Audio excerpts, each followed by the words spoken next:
Assalamualaikum warahmatullahi wabarakatuh. Saya sedang bersama dengan guru kita semua. Di sebelah kiri saya Ustadz Al-Nobdinar LC. Di sebelah kanan saya guru kita Ustadz Dr. Zulhendri Rais LCMA. Beliau pimpinan Pondok Pesantren Darul Hadis Al-Aidarusyah. Di sini belajar hadis anak-anak dan akan dibangun asrama. Ini di belakang ini saung tempat belajar sementara.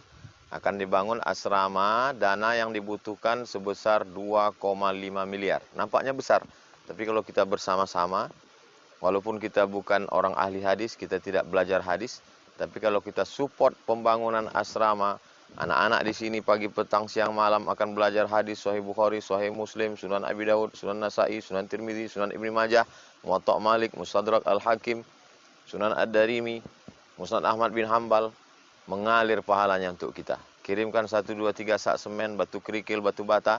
Datang kemari, lokasinya di Rimbo Panjang. Cari, maka insya Allah jamaah dimanapun berada tidak terbatas tempat dan waktu. Bisa kirim kapan saja, kirimkan donasi ke nomor rekeningnya 82011777775. Sekali lagi, 82011777775. Bank Syariah Indonesia. Ada satu lagi rekening Bank Riau Kepri Syariah. 82011777777. Sekali lagi, Bank Riau Kepri Syariah 82011777777. Konfirmasinya jangan lupa kontak nomor ini. 082169969557. Sekali lagi, 082169969557. Ingat, umur kita tak panjang, siapkan bekal menghadap Allah. Amal jariah yang pasti akan mengalir. Berkah selalu. Assalamualaikum warahmatullahi wabarakatuh.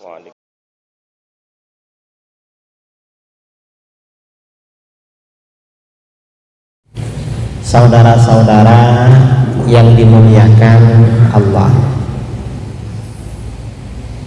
tarekat atau tasawuf, di mana tarekat ini bagian dari penamalan ilmu tasawuf. Tasawuf ini menurut kita Ahlus Sunnah wal Jamaah, orang belajar ilmu tasawuf dan menjalankan ilmu tasawuf itu hukumnya wajib. Mengapa wajib?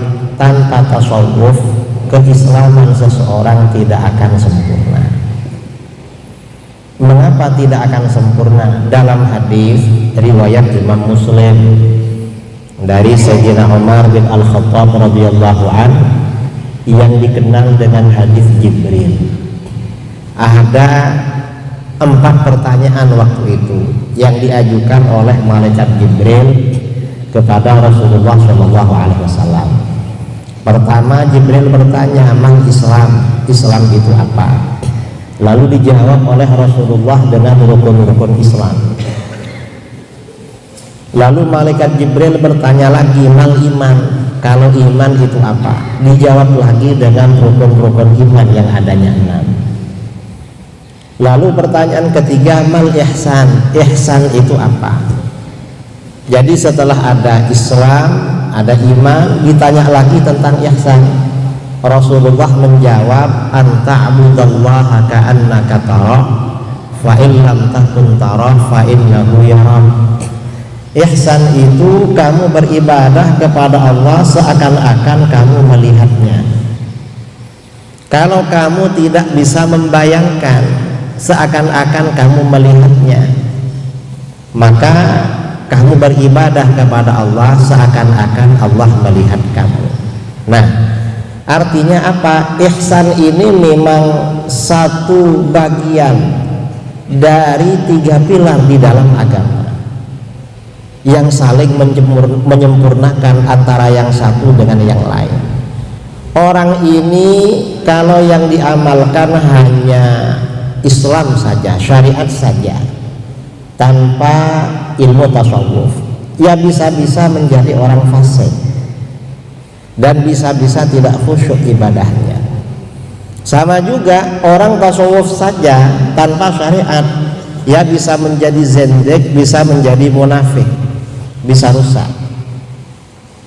Karenanya kata para ulama, ketiga-tiganya antara Islam, iman, ihsan ini harus menyatu.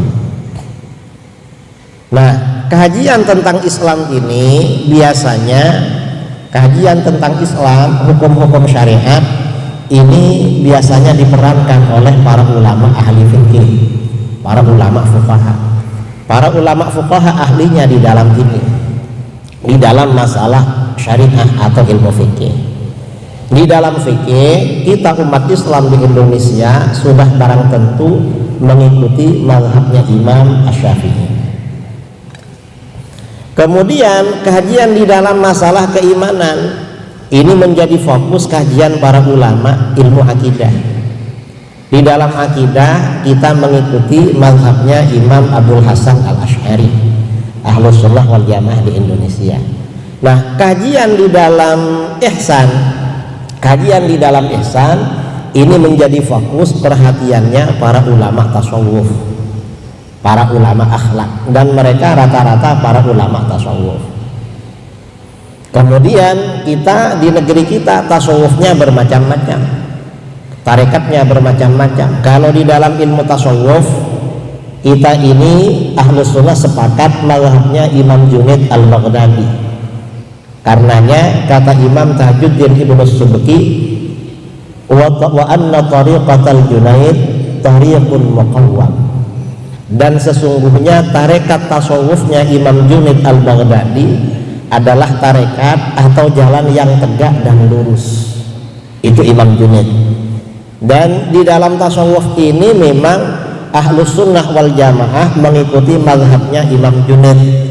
Karenanya Imam Junaid di dalam kitab-kitab tasawuf diberi gelar Syekhul Taifah As-Sufiyah, tuan guru golongan sufi, karena mazhab tasawuf merujuk kepada beliau.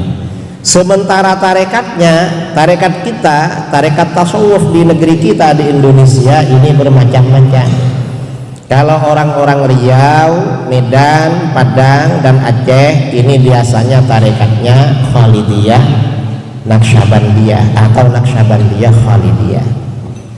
Biasanya seperti itu. Nah, artinya apa? Kembali kepada yang tadi, tasawuf ini memang hukumnya wajib.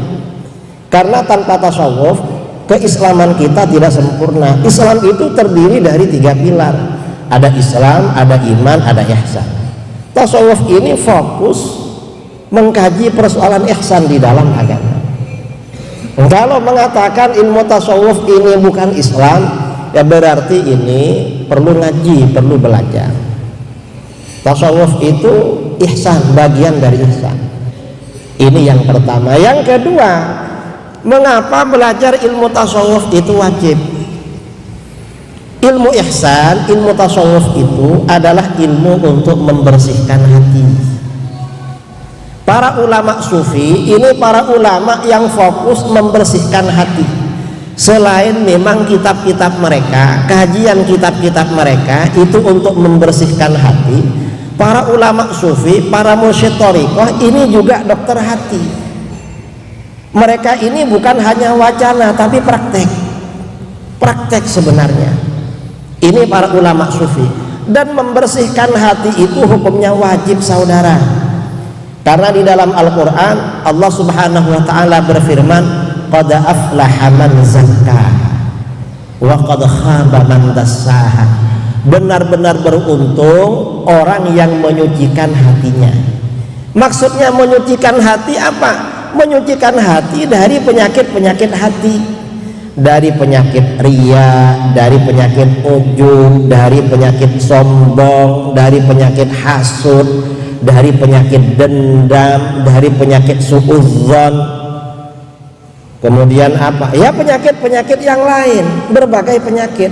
Dan ini para ulama sufi memang yang ahli seperti ini. Dan para ulama sufi dalam mengobati hatinya seseorang ini tidak hanya melalui kitab pakai wacana, tetapi memang praktek langsung. Kita di Riau ini kan rata-rata tarekatnya Khalidiyah Naqsyabandiyah. Mengapa Khalidiyah Naqsyabandiyah? Karena ikut tarekat Naqsyabandiyah melalui cabang Khalidiyah. Ya, Khalidiyah ini mansub nisbat kepada al-imam al-faqih al-mutakallim as-sufi Maulana Khalid bin Husain al-Baghdadi an-Naqsyabandi. Maulana Khalid ini asalnya seorang ulama ahli fikih, ahli akidah, ahli tafsir, ahli hadis, dan ahli debat. Sebelum beliau memasuki suluk Thariqat Naqsyabandiyah, memang ahli fikih. Dan di mana Maulana Khalid itu tinggal, pasti beliau paling menonjol, paling alim memang. Dan orangnya awalnya perokok. Maulana Khalid ini rokokan orangnya. Suatu ketika berkumpul dengan para ulama, sampai di satu daerah berkumpul dengan banyak ulama, beliau rokokan. Akhirnya oleh orang-orang dibilang ini haram. Beliau diam aja. Setelah itu biasanya dulu ya, pada masa-masa kemajuan Islam, kalau ada ulama datang itu diajak debat, dites. Maulana Khalid debat dengan mereka, sampai akhirnya perdebatan merembet sampai kepada persoalan rokok. Setelah debat soal rokok, ternyata Maulana Khalid menang. Rokok itu halal, gak haram. Setelah beliau mengatakan rokok halal dan tidak haram, sejak itu beliau berhenti merokok. Mengapa beliau berhenti merokok? Saya ini dari dulu merokok, ingin tahu, ingin menyampaikan sama kalian, rokok itu gak haram. Kamu jangan mengharamkan barang halal. Dan sekarang saya berhenti merokok bukan karena kalah debat dengan kamu. Saya memang ingin berhenti dan saya menang kalau rokok itu halal. Akhirnya beliau gak merokok. Itu Maulana Khalid. Jadi memang ahli fikih betul memang Maulana Khalid al-Baghdadi ini. Kemudian lama-lama menunaikan ibadah haji. Sampai di Mekah al-Mukarramah berjumpa dengan seorang ulama Yaman. Ulama Yaman ini kan terkenal ulama sufi. Biasanya kalau ada rombongan ulama dari Yaman datang ke negeri kita, ke Indonesia, yang menonjol itu kan tasawufnya, seperti Habib Umar, almarhum Habib Abu Bakar Al-Adani, atau Habib-Habib yang lain sufi. Setelah berjumpa dengan ulama Yaman, beliau minta nasihat. Guru, tuan guru, Buya, nasihati saya gimana agar saya ini menjadi orang yang wusul pada Allah. Kata ulama Yaman ini, kamu jangan gampang salah sangka sama orang, jangan gampang suudzon, hati kamu dijaga, itu aja. Siap. Akhirnya pas hari Jumat karena beliau ingin mendapat, kalau berangkat Jumat ke masjid itu berangkat pagi-pagi sekali, kan pulangnya bawa onta yang besar. Beliau ke Masjidil Haram berangkatnya pagi-pagi sekali, duduk di depan Ka'bah lalu membaca kitab Dalailul Khairat, kitab sholawat. Nah, ketika beliau khusyuk membaca sholawat Dalailul Khairat, tiba-tiba ada seorang laki-laki bersandar ke Ka'bah, membelakangi Ka'bah. Yang lain di depannya baca sholawat, baca Quran, ini malah bersandar-sandar di Ka'bah, membelakangi. Akhirnya terbersit dalam hati Maulana Khalid, ini gak sopan, sudah bersandar ke Ka'bah, orangnya sandar ke Ka'bah, di depannya orang ibadah semua. Begitu hatinya Maulana Khalid terbersit begitu, ternyata yang bersandar ke Ka'bah itu orangnya waliullah. Langsung nunjuk-nunjuk ke Maulana Khalid, hei, kamu jangan suudzon sama saya ini orang mukmin. Orang mukmin itu lebih mulia daripada Ka'bah di hadapan Allah. Lebih mulia saya sebagai mukmin daripada Ka'bah. Gak apa-apa saya bersandar. Kamu kemarin sudah dinasehati sama ulama Yaman, jangan suudzon, masih suudzon lagi kamu ini, kata. Loh, terkejut Maulana Khalid. Nah, ini artinya apa? Orang sufi itu, saudara, mengobati orang tidak hanya menggunakan teori, tapi praktek. Memang dokternya hati. Itu ulama sufi. Dan hanya sufi yang bisa seperti itu. Akhirnya Maulana Khalid minta maaf pada beliau. Saya minta maaf guru, saya minta maaf katanya. Saya minta maaf, saya khilaf, minta maaf. Dari kemarin sudah ingin gak suudzon, kok malah suudzon lagi kata. Iya, jangan diulangi. Doakan saya. Nah, akhirnya ditunjukkan oleh beliau, oleh laki-laki yang majzub itu. Laki-laki yang waliullah, kamu ini futuhnya kamu dapat futuh dari Allah. Artinya keterbukaan hati untuk usul kepada Allah. Tapi futuhnya kamu bukan di sini. Kamu gak dapat guru di sini. Di mana guru? Kamu ke India. Akhirnya beliau Maulana Khalid Al-Baghdadi berangkat ke India menjadi pengikut tarekat Naqsyabandiyah. Nah, ini artinya apa? Ulama sufi ini saudara, memang para ulama sufi ini para ulama yang fokus dalam kajian ilmu tasawuf. Dan ilmu tasawuf para ulama sufi ini untuk membersihkan hati. Para ulama sufi dalam membersihkan hati tidak hanya sekedar teori saja, tetapi bagaimana mereka juga praktek langsung, dengan melihat itu tahu apa penyakit hati muridnya. Penyakit hati orang yang ada di depannya itu tahu, langsung diobati. Itu para ulama sufi. Dan mengobati hati dari penyakit itu hukumnya wajib. Karena yang beruntung di dalam Al-Quran, qad aflaha man zakkaha, benar-benar beruntung orang yang menyucikan hatinya. Kalau hatinya gak suci, gak beruntung saudara, walaupun rajin beribadah. Banyak orang rajin beribadah, sementara di sampingnya tidur-tiduran. Yang tidur-tiduran itu yang diterima oleh Allah, yang beribadah gak diterima. Mengapa? Yang beribadah hatinya tidak bersih. Ini bukan berarti mengajak kita tidur-tiduran, enggak. Karena banyak berzikir kepada Allah itu sangat berpengaruh untuk membersihkan hati. Kadang-kadang orang-orang di luar ahlus sunnah wal jamaah rajin ibadahnya, tapi hatinya kotor, rajin ke masjid, hatinya kotor, karenanya gak bisa diterima oleh Allah. Dan ini ulama sufi yang seperti itu. Karenanya Islam di negeri kita ini tersebar luas. Mengapa penyebaran Islam di negeri kita ini sangat sukses? Penyebaran Islam di negeri kita ini memang melalui para ulama sufi. Para ulama sufi ini memang ya, selain mereka ahli riyadhah, ahli wirid, ahli berdoa, orang-orang sufi itu rata-rata ikhlas karena hatinya bersih.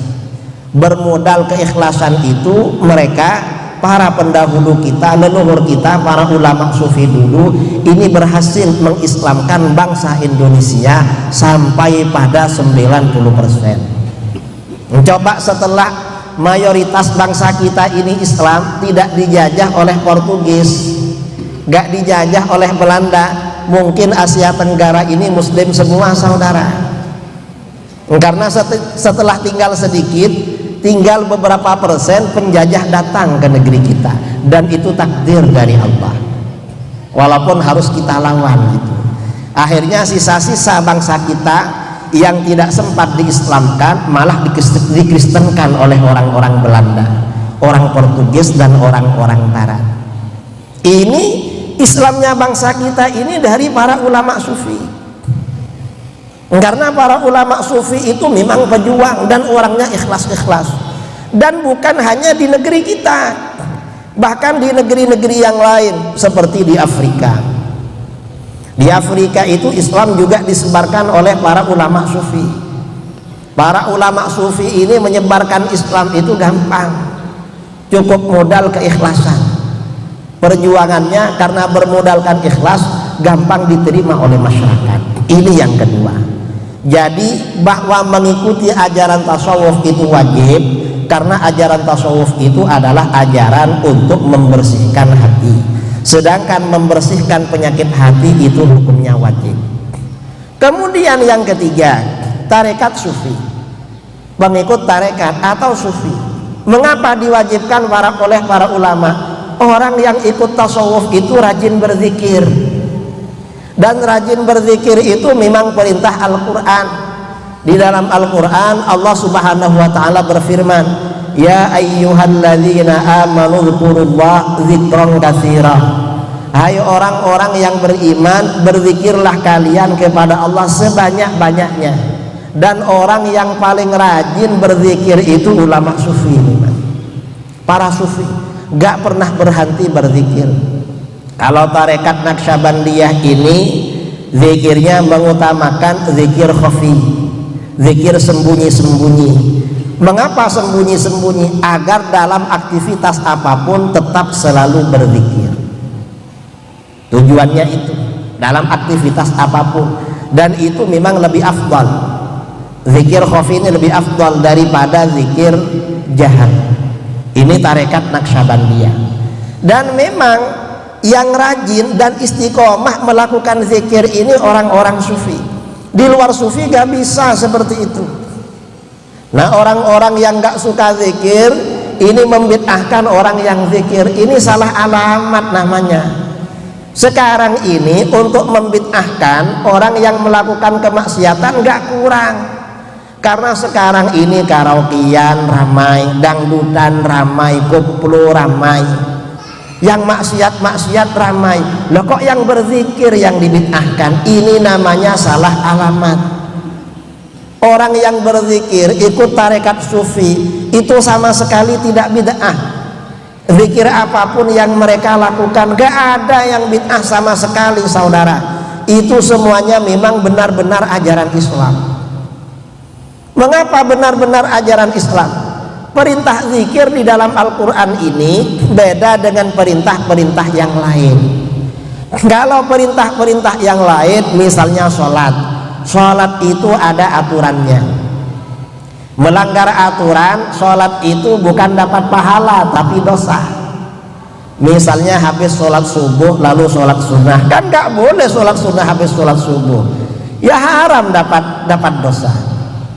Atau misalnya sholat mestinya 2 rakaat ditambah 1 rakaat, kok 3 rakaat, nanggung 2 rakaat, biar tak kasih 1 rakaat lagi sholat subuh, haram malah.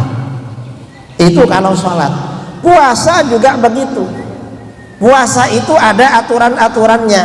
Misalnya hari tasyrik, hari raya gak boleh puasa. Kalau dilanggar bukan dapat pahala tapi dapat dosa. Kalau zikir ini beda. Zikir ini memang termasuk perintah ibadah paling bebas. Apapun kita zikir, itu gak apa-apa kalau zikir itu, karena perintah bebas memang. Jangan dibid'ahkan. Zikir ini mau bersama-sama, mau sendiri-sendiri, mau teriak-teriak, mau pakai suara keras, pakai suara pelan, terserah. Mau sambil berdiri gak apa-apa zikir, yang penting berzikir. Karena zikir ini memang aturannya tidak ketat seperti perintah ibadah-ibadah yang lain. Ini zikir beda dengan yang lain. Nah, ini mengapa? Apa rahasianya sebenarnya, saudara? Ada kelompok ya, karena ini perlu diterangkan ya. Sebagian kelompok yaitu Salafi Wahabi kadang membid'ahkan jamaah thariqah karena kalau berzikir sambil goyang-goyang. Loh, goyang-goyang itu kalau zikir gak apa-apa. Yang gak boleh itu kalau goyang-goyang itu nyanyi dangdut. Itu gak boleh memang. Kalau zikir memang diperintahkan walaupun sambil goyang-goyang. Karena dalam hadis sabda Rasulullah SAW, aksiru zikrullah hatta yaqulu innaka majnun. Perbanyak kamu berzikir pada Allah sampai orang-orang bilang atau orang munafik bilang bahwa kamu orang gila. Berzikir ini memang diperintahkan sebanyak-banyaknya. Dari banyaknya zikir sampai-sampai kita dianggap gila. Orang itu kalau baca zikir biasa-biasa, misalnya pegang tasbih aja, gak dianggap gila sama orang. Tapi kalau sampai goyang-goyang baru dianggap gila. Jadi gak apa-apa zikir goyang-goyang itu, yang penting goyangnya zikir. Ini disalahkan oleh kelompok. Rahasianya yang perlu kita tahu, Mengapa kelompok ini membid'ahkan thariqah, memerangi thariqah tasawuf orang salafi wahabi? Ini sebenarnya agenda barat, agenda orang-orang kafir dari barat. Agendanya bagaimana? Orang barat itu tahu bahwa yang berperan besar dalam penyebaran Islam itu para jamaah thariqah, orang-orang pengikut tarekat. Karena orang-orang pengikut tarekat ini yang berperan dalam penyebaran Islam, maka bagaimana tarekat ini agar dihancurkan? Menghancurkannya bagaimana? Harus melalui orang Islam sendiri. Maka dibuatlah oleh mereka yang namanya aliran Salafi Wahabi. Salafi Wahabi ini memang terindikasi itu memang buatan orientalis dari Inggris.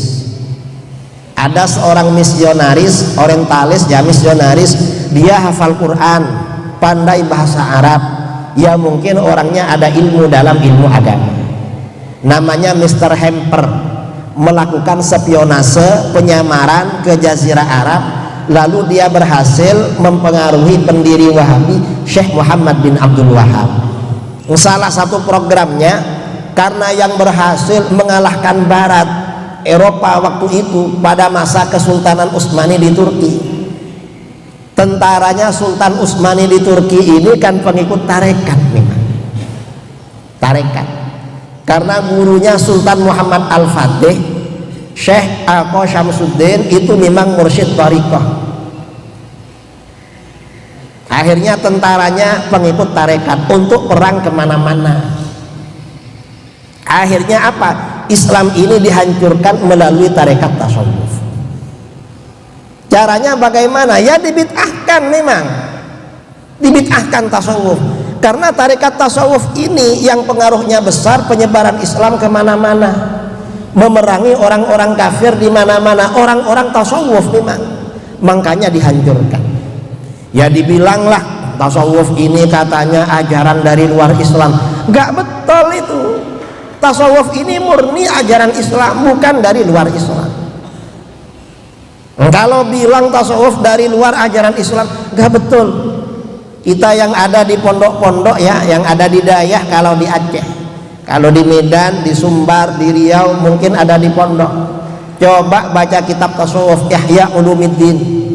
Imam Ghazali itu setiap menjelaskan poin-poin dalam ajaran tasawuf untuk membersihkan hati, selalu yang disampaikan qala Allah Ta'ala, qala Rasulullah sallallahu alaihi wasallam, qala ulama salaf, qala Abu Bakar, qala Umar, qala Utsman, qala Ali, qala Abu Dzar. Nanti ulama-ulama salaf misalnya qala Sa'id bin Jubair, qala Ikrimah, qala Mujahid, qala Sufyan Ats-Tsauri, qala Sufyan bin Uyainah. Itu rujukannya ulama salaf semua, Al-Quran, hadis, sahabat, ulama salaf. Memang dari sana. Gak pernah ulama tasawuf itu misalnya mengambil rujukan dalam kitab Weda karangannya agama Hindu. Gak ada begitu. Dalam kitabnya orang Buddha diterangkan begini, gak ada dari Al-Quran, hadis. Jadi memang tasawuf ini murni dari Al-Quran, hadis, murni dari ajaran Islam. Gak betul kalau dibilang ajaran tasawuf itu dari luar ajaran Islam. Gak betul itu. Gak betul. Nah, karena ini, karena orang-orang tarekat sufi, para pengikut sufi ini yang berjasa besar penyebaran Islam, tarekat sufi ini yang diprogramkan oleh Barat untuk dihancurkan pertama kali. Ada ulama Wahabi di Saudi Arabia menulis kitab berjudul Abidu At-Turuq As-Sufiyah Qabla an tubidu al-Yahudiyah. Hancurkan tarekat-tarekat sufi sebelum kalian menghancurkan orang-orang Yahudi. Mengapa? Fa inna turuq as-sufiyah lubbul yahudiyah. Karena tarekat sufi itu adalah intisari ajaran Yahudi. Difitnah saudara. Kita ini dibilangnya intisari ajaran Yahudi, padahal yang ajarannya mirip ajaran Yahudi itu ajaran Wahabi. Kalau ajaran kita ini ajaran Islam Ahlus Sunnah wal Jamaah. Kita ini yang juga sering dikritik. Apa diantaranya dalam tarekat? Di dalam tarekat ini biasanya ada zikir bersama. Zikir bersama ini memang ajaran Islam, itu ajaran Al-Quran. Mengapa ajaran Al-Quran? Di dalam Al-Quran perintah berzikir, perintah beribadah, dan doa-doa yang dicontohkan dalam Al-Quran itu spiritnya memang kebersamaan. Pakai dhamir jamak. Selain pakai dhamir jamak, doa-doa di dalam Al-Quran spiritnya bersama. Misalnya ketika kita sholat, yang kita baca surat Al-Fatihah. Dalam surat Al-Fatihah itu ayat berikutnya, iyyaka na'budu wa iyyaka nasta'in, hanya kepadamu kami beribadah. Di sini menggunakan kata kami. Mengapa kami? Oh, ini berarti ibadah itu spiritnya bersama-sama. Atau orang yang lain dibawa di sini. Wa iyyaka nasta'in, dan hanya kepadamu kami memohon pertolongan. Ihdinas shiratal mustaqim, tunjukkan kami ke jalan yang lurus. Mengapa di sini kami? Kembalinya kemana kami ini? Kami ini kata para ulama kembalinya kepada mutakallim, orang yang membaca, dan umat Islam yang lain. Artinya apa? Spirit kita di dalam ibadah itu memang berjamaah, dan ini yang diamalkan di dalam tarekat tasawuf yang namanya rabithah, sinergi antara yang satu dengan yang lain. Dan doa-doa di dalam Al-Quran spiritnya juga bersama-sama. Rabbana atina fid dunya hasanah wa fil akhirati hasanatan wa qina adzabannar. Mengapa pakai Rabbana atina? Wahai Tuhan kami, berikanlah pada kami. Kenapa bukan Rabbi atini? Wahai Tuhanku, berikan kepada aku. Mengapa pada kami? Karena setiap kita berdoa spiritnya untuk diri sendiri dan umat Islam yang lain, dan keluarga kita, orang-orang yang kita cintai. Makanya setiap kita ini sholat membaca ihdinas shiratal mustaqim, tunjukkan kami ke jalan yang lurus. Hadirkan dalam hati kita semua orang-orang yang kita cintai.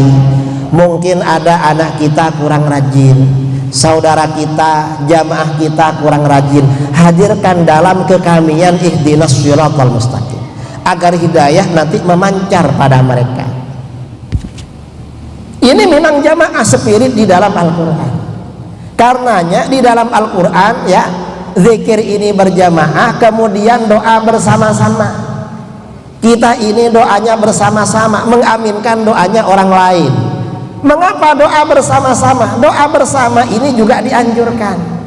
Kalau orang Salafi Wahabi gak ada doa bersama, gak ada. Kalau mereka ngumpul-ngumpul ya kadang-kadang ada, tapi kebanyakan membid'ahkan. Salafi Wahabi ini banyak yang membid'ahkan. Kalau mereka kalau ngumpul begitu doa bersama gak mau angkat tangan, dan mulutnya pelit, gak mau baca amin. Bilang amin aja gak mau. Mengapa gak mau? Ya karena gak tahu sebenarnya saudara, orang-orang di luar Ahlus Sunnah yang tidak ikut tarekat, yang gak ikut tarekat itu membid'ahkan bukan karena pandai mereka, karena gak tahu. Kalau yang ikut jamaah tarekat, ikut Ahlus Sunnah itu dasarnya ilmu. Mengapa di dalam tarekat tasawuf ada doa bersama? Pesan Rasulullah SAW dalam hadis sahih, la yajtami'u qaumun muslimun fayada'u ba'dun wa yu'amminul ba'dul akhar illa stajaballahu du'a'ahum. Tidaklah berkumpul orang-orang muslim lalu sebagian berdoa dan yang lainnya membaca amin, kecuali Allah mengabulkan doa mereka. Artinya apa? Doa bersama itu termasuk cara doa kita cepat dikabulkan. Berarti doa bersama hukumnya sunnah. Dan Rasulullah SAW pernah keluar dari rumahnya, ada sahabat berdoa, Rasulullah baca amin. Berarti mengaminkan doanya orang lain itu termasuk sunnah Rasul. Orang Salafi Wahabi nggak mau mengaminkan doanya orang lain. Kadang mereka sholat subuh bermakmum sama imam kita, imamnya baca kunut, dia pelit, gak mau angkat tangan, gak mau baca amin. Mereka ini walaupun jadi makmum buruk sekali saudara, karena gak ikut sama imam. Jamaah di kanan kirinya yang gak khusyuk menjadi jengkel. Siapa ini gak angkat tangan, gak baca amin? Salahnya gak khusyuk. Coba khusyuk gak tahu itu, mang merusak suasana. Dan kemudian yang diamalkan oleh ulama sufi, doa bersama sangat istimewa. Istimewanya di mana? Doa bersama mengaminkan doanya orang lain, ini termasuk khosois, termasuk keistimewaan umat Islam. Dalam hadis riwayat Imam Bukhari dalam Al-Adabul Mufrad, sabda Rasulullah SAW, ma hasadatkum al-yahud ma hasadukum ala tsnain assalam wa ta'min. Orang Yahudi tidak hasud kepada kalian seperti rasa hasud mereka yang memuncak pada kalian karena dua perkara. Ada dua perkara milik kita yang membuat orang Yahudi sangat hasud. Apa? Yang pertama ucapan salam. Kita ini berjumpa dengan kawan, assalamualaikum. Sebelum memulai ceramah, assalamualaikum warahmatullahi wabarakatuh. Coba kita gak ada assalamualaikum, kira-kira gimana cara memulainya? Kan gak bisa kan? Yang paling enak memang assalamualaikum memang. Nah, orang Yahudi gak punya saudara seperti itu, gak punya. Ini yang pertama. Yang kedua, yang membuat mereka iri selain ucapan salam, at-ta'min, ucapan amin. Amin ini artinya apa? Mengaminkan doanya orang lain. Artinya doa bersama mengaminkan doanya orang lain, ini termasuk khoswais, keistimewaan umat Islam, Islam. Dan ini yang menjalankan adalah ahlus sunnah wal jamaah, terutama para pengikut tarekat sufi. Doa bersama. Nah, orang-orang Wahabi gak mau doa bersama. Berarti kalau begitu mereka ikut sunnahnya Yahudi. Mengapa? Karena Yahudi gak punya seperti itu. Itu milik kita. Mereka gak mau baca amin. Ini yang diamalkan oleh tarekat sufi. Artinya amalan tarekat sufi ini memang paling top dalam Islam. Karenanya kata Imam Al-Ghazali, Imam Al-Ghazali ini awalnya ya ahli fikih, ahli ilmu kalam, ahli usul fikih, ahli debat. Orang ini kalau debat dengan Imam Ghazali harus siap-siap kalah, karena hebat memang. Orangnya sangat rasional. Lama-lama bagaimana? Lama-lama setelah beliau ini mencapai puncak karir, menjadi ulama paling terkenal, paling hebat di Irak waktu itu, di kota Baghdad. Akhirnya beliau mikir-mikir, kira-kira yang saya peroleh ini bisa enggak membawa saya selamat di akhirat. Mikir itu. Setelah berpikir itu, akhirnya apa? Beliau akhirnya menjalankan tarekat tasawuf.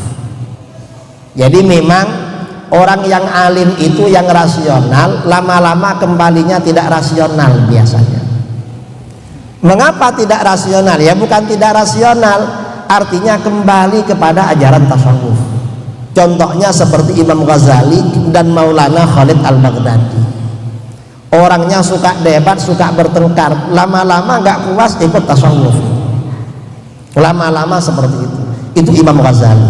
Nah, setelah Imam Ghazali ini menjalankan tasawuf, menjalankan ibadah tasawuf, kemudian apa? Beliau berkesimpulan bahwa kelompok ulama yang paling bagus, golongan yang paling mulia dan yang paling baik di dalam Islam adalah golongan tarekat tasawuf, golongan para ulama sufi. Ini kata Imam Ghazali. Memang orang sufi kata beliau. Karenanya akhirnya Imam Ghazali ini menyusun kitabnya yang monumental, fenomenal, yaitu kitab yang bernama Ihya Ulumuddin. Tapi Ihya Ulumuddin ini biasanya kalau di pondok-pondok untuk tingkat tinggi, di pondok-pondok untuk tingkat tinggi. Kalau tingkat menengah kadang-kadang kitab beliau yang dikaji kitab Al-Arba'in fi Usuluddin karena di bawahnya, atau kitab beliau Minhajul Abidin atau Al-Arba'in. Kalau tingkat dasar dalam pengamalan tasawuf dan ilmu tasawuf biasanya kitab beliau Bidayatul Hidayah. Jadi setelah Bidayatul Hidayah ini tuntunan tasawuf tingkat dasar naik pada tingkat menengah. Tingkat menengah bisa kitab Minhajul Abidin, bisa kitab Al-Arba'in fi Usuluddin. Setelah tingkat menengah lalu tingkat atas yaitu naik pada kitab Ihya Ulumuddin. Nah, kitab Ihya Ulumuddin ini pedoman para ulama sufi, kajian tasawuf. Dan kata para ulama, Imam Al-Iraqi seorang ahli hadis mengatakan kitab Ihya Ulumuddin kata beliau min a'wami kutubil Islam, termasuk kitab-kitab Islam yang paling agung. Karena kitab Ihya Ulumuddin ini pengaruhnya luar biasa, diserang juga sama Wahabi. Apa kata Wahabi? Kitab Ihya ini banyak hadis maudhu, kitab Ihya banyak hadis dhaifnya. Loh, padahal mereka gak pernah belajar kitab Ihya. Coba mereka belajar kitab Ihya dengan niat yang tulus, yang sungguh-sungguh, insya Allah akan menjadi penggemar kitab Ihya. Mereka dengarnya hanya dari luaran, saudara, dari orang-orang yang gak suka sama kitab Ihya. Bagi orang-orang yang suka kitab Ihya, terutama orang-orang yang penganut tarekat tasawuf, pasti cinta pada kitab Ihya. Orang-orang yang cinta kesempurnaan keislaman dirinya, karena tanpa tasawuf itu gak bisa sempurna. Kitab Ihya ini diserang juga oleh mereka. Apa alasannya? Katanya banyak hadis dhaifnya. Nah, kalau cuma banyak hadis dhaif, bukan cuma kitab Ihya, saudara. Kitab Ihya ini hadis sahihnya lebih banyak. Sebenarnya di kitab Ihya yang sahih lebih banyak daripada yang dhaif, cuma mereka membesar-besarkan.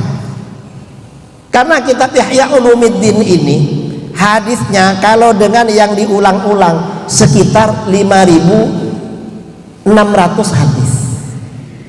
Hadisnya sekitar 5.600. Kalau dengan hadis yang diulang-ulang dianggap satu, itu sekitar 3.800 hadis.